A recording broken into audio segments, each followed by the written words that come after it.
So with ZeniMax, Bethesda, and all of their studios they have now being a part of Microsoft, let's run through the game development studios that are a part of Xbox now. There are new games coming such as Starfield, Elder Scrolls 6, and ones which haven't been announced yet, but let's look at each studio and what games they have out there now that you can play on your Xbox One, One X, or Xbox Series X and S. There's a lot to get through, but please hit the thumbs up, share the video, subscribe, leave a comment, and join the Discord with the link in the description. But now, let's take a look at each studio and get stuck into the games you can play from them today. Let's do it. Let's begin with the new big boy in town, Bethesda Game Studios, a studio responsible for some absolutely classic games that are a part of several absolutely classic series, beginning with Morrowind on the original Xbox almost 20 years ago, and having a big hit with Oblivion at the start of the Xbox 360's life, and in the game that has spanned multiple platforms over the past decade with the excellent Skyrim. But then Elder Scrolls is just one huge franchise they are responsible for, with the second being Fallout,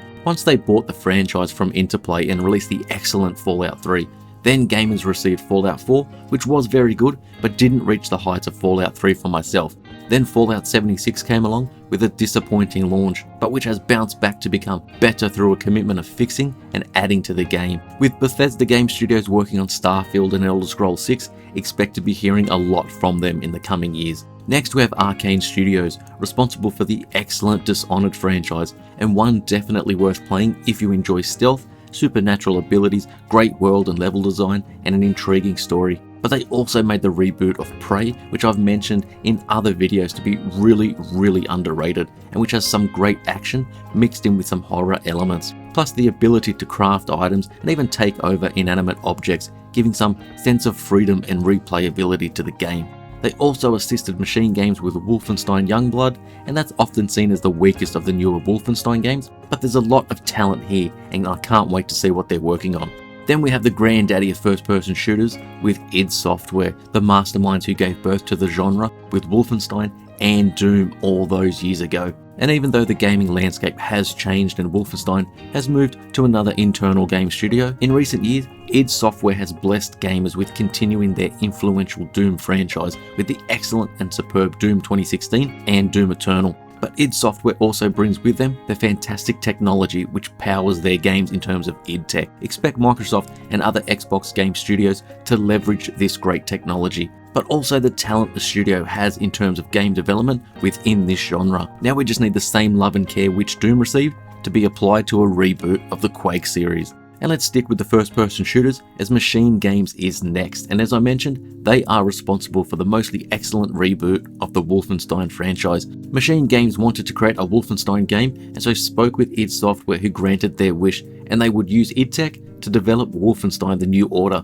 and they were then acquired by ZeniMax. They would go on to create Old Blood, The New Colossus, and Youngblood, and although the latter was a bit of a letdown, the other three resurrected the long-dormant franchise by fleshing out the world, story and characters of Wolfenstein, plus being great-looking games and having excellent gunplay. Machine Games brought the franchise kicking and screaming into the modern day. One of the first acquisitions by Microsoft was that of Mojang, not a name many would probably know, but everyone probably knows about Minecraft, the insanely popular sandbox game which sees players exist in a blocky, procedurally generated world where they can mine for materials and craft items. And I haven't had a huge amount of time in the game personally, but Mojang also created the spin-off Minecraft Dungeons. For those who are after something more structured, and there's quite a bit of fun to be had in this more story-driven and action-oriented game set in the Minecraft universe. Then we get to ZeniMax Game Studios, who are responsible for the popular and downright excellent Elder Scrolls Online, which after its initial rocky start back in 2014,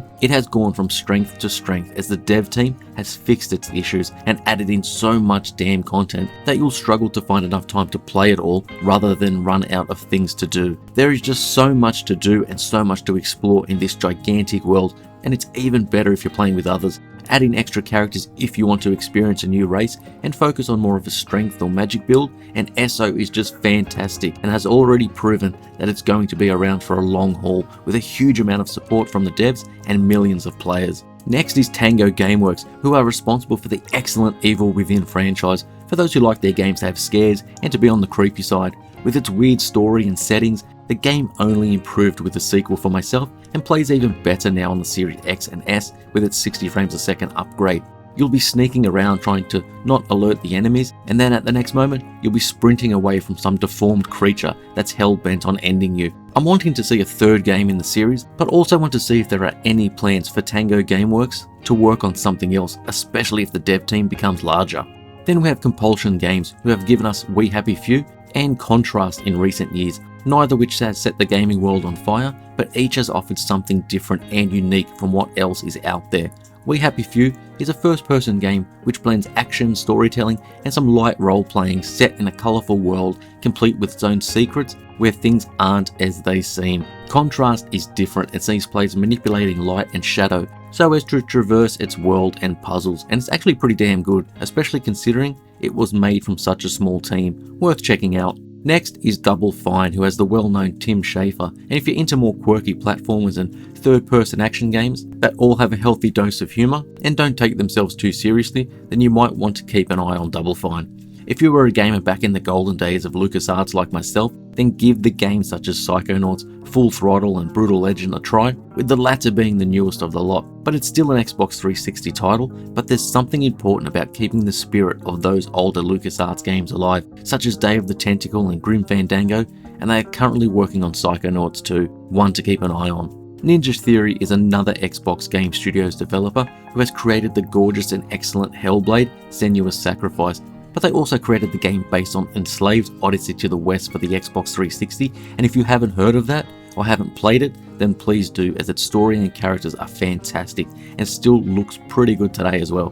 Ninja Theory are currently working on Hellblade 2, and it has a high possibility that it's going to really take advantage of the Xbox Series X power to deliver something visually stunning. But it will also be good to follow them closely to see what they do with Project Mara and the new visual technology they're working on. Then we have In Exile, another developer that's hugely talented, especially when it comes to RPGs and the idea of choice in a game, and I'm talking about real choices, not the illusion of choice. I'll be honest, between full-time work, having a family, and working on my YouTube channel, I haven't put anywhere near enough time into Wasteland 3, a deep, complex role-playing game with the emphasis on role-playing and where choices run deep throughout. They're also responsible for the Bard's Tale series, which I haven't had too much time with, but if you like turn-based combat and a post-apocalyptic world and enjoy RPGs, then definitely check out Wasteland 3, as the Wasteland series is the precursor to the Fallout series. And speaking of RPGs, Obsidian is also under the Xbox Game Studios banner as well, and if we are talking almost RPG royalty, then Obsidian would be in that group, with a games catalogue which includes making Knights of the Old Republic 2, Neverwinter Nights 2, the flawed gem of Alpha Protocol, Fallout New Vegas, Pillars of Eternity and Dungeon Siege series, and the latest being Grounded and The Outer Worlds. Make no mistake, if you want good RPGs, then Obsidian is incredibly talented, and when we now consider that Obsidian, In Exile and Bethesda Game Studios are all now under Xbox Game Studios, the pool of developmental talent and ability to share ideas and resources, well, if you like RPGs, then the thought of that should have you salivating. Obsidian's next big game they're currently working on is Avowed, which seems to be inspired by Skyrim, and I can't wait to see more. Then we make our way to the more longer term studios that are a part of Microsoft. And let's start with 343 Industries, whose main job these days is continuing the Halo universe and who are currently working on Halo Infinite. This franchise is a staple of Xbox, with the original Halo launching alongside the original Xbox basically 2 decades ago. Now they have hit some hurdles along the way, and fans will discuss and argue whether the games are worthy of Bungie's earlier offerings. But even with what many see as a misstep with Halo 5, it will be 6 years between it and Halo Infinite, with a huge amount of pressure for Microsoft's main franchise to deliver. I can't wait until we get our hands on the next chapter in the Halo game saga. Continuing with the shooters, we have the Coalition, the team which took over the Gears of War franchise from Epic Games with the release of Gears of War Ultimate Edition, then went on to develop Gears of War 4, Gears 5 and Gears Tactics, all of which were well received, especially Gears 5, which looks amazing, and the lesser known but equally fantastic Gears Tactics, which takes the franchise into the real-time strategy genre. There isn't much known about Gears 6 or whether it's even in development yet, but no doubt anything they're working on will look fantastic, as Gears 5 may very well be the best looking game you can play on the Xbox Series X and S. Then we have the team over at Turn 10, whose sole purpose for well over a decade is to pump out Forza Motorsport games for the sim racing fans.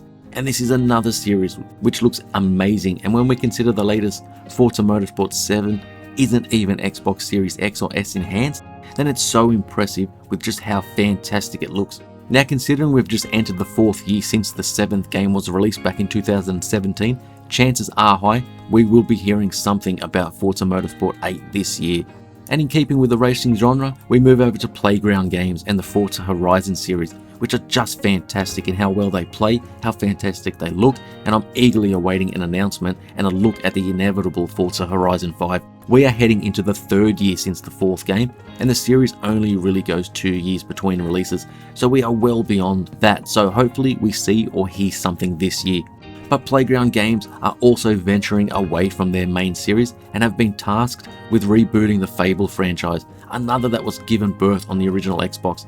One thing will probably be for sure though, it will look really good if the Forza Horizon franchise is anything to go by. Next we have Rare, who were hugely beloved back in the N64 days, and even though much of the gaming community don't hold them up quite to that level these days, they still have one of the most unique, beautiful and underrated games out there with their pirate adventure online game of Sea of Thieves, which regularly sees updates and a large amount of players still regularly play this years after release. They've also worked on Perfect Dark Zero for the Xbox 360, which I wasn't a big fan of, but they have a long list of past franchises that they could draw from in the future. They also worked on the Battletoads revival with D-La Studios, which wasn't all that good, and they are now focused on Everwild, but which not much is known about. Then we have Undead Labs, who is responsible for the State of Decay series, which began life and nothing more than a low-budget indie-like game, but showed a lot of promise. So they became part of the Xbox Game Studios family and released State of Decay 2. I was expecting more from the sequel with a larger budget, but the game is much better today than it was upon release. Plus it got a Series X and S enhancement too, which is good and fixed all of the performance problems.